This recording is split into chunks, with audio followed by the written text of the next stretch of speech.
বিকাল হইতে পারলো না, ছোটো বোন আমার মেসেঞ্জারে একটা ভিডিও পাঠাইছে, এই তুই তো এত রেসিপি বানাস, কই এটা বানাতো পারলে, এটা একদম বানাতে পারবি না তুই।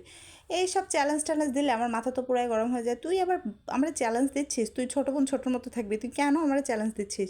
যাই হোক, মাথাটা গরম হয়ে গেছে, এখন তো আমার বানাইতেই হবে যে করে হোক। তাড়াতাড়ি উঠে চলে গেলাম ঘুম বাদ দিয়ে থুয়ে রান্নাঘরে, আমি আজকে বানাবোই এটা।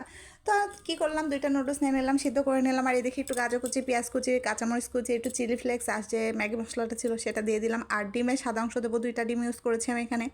কুসুমটা আলাদা করে রাখছি এবং সাদা অংশটা এর ভিতরে দিয়ে দিয়েছি, একটু লবণ দিয়েছি পরিমাণ মতো, আর একটু গোলমরিচের গুঁড়া।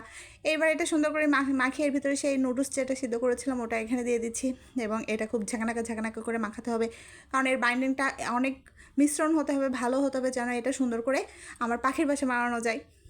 কিছুদিন ধরে ইউটিউব এবং ফেসবুকে বারবার এই রেসিপিটা চোখের সামনে আসতেছে যে এটা একদম তেল লাগে না, বাসায় একটা ডিম একটা নুডলস দিয়ে আপনি বানাতে পারবেন, বাচ্চাদের খুবই সুন্দর লাগবে, এই সেই হাবিজাবি অনেক কিছু। তো এটা দেখে তো এমনিও বানাতে ইচ্ছা হচ্ছিলো, তারপরে ছোটো বোন যখন চ্যালেঞ্জ দিচ্ছে বানাতে তো হবেই।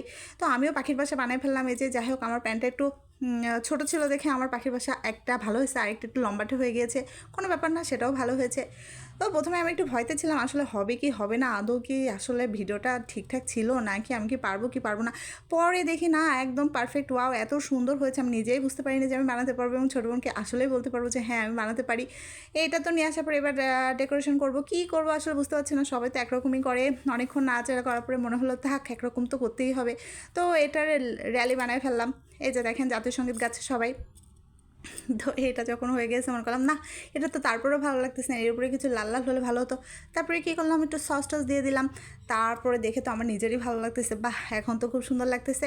একটা ছবি টবি তুলে ছোটো বোনটা আগে মেসেঞ্জারে পাঠায় যে দেখ তুই আমার চ্যালেঞ্জ দিচ্ছিলে, এই রেসিপিটা বানায় ফেললাম, এখন তুইও বানা বাসায়। তো যাই হোক, আসলেই মজাদার একটা রেসিপি, একদমই তেল লাগে না, দেখতেই তো পারলেন কীভাবে বানিয়েছি। আজকের রেসিপি ভালো লাগলে অবশ্যই লাইক কমেন্ট শেয়ার করবেন, ভালো থাকবেন সবাই, আল্লাহ হাফেজ।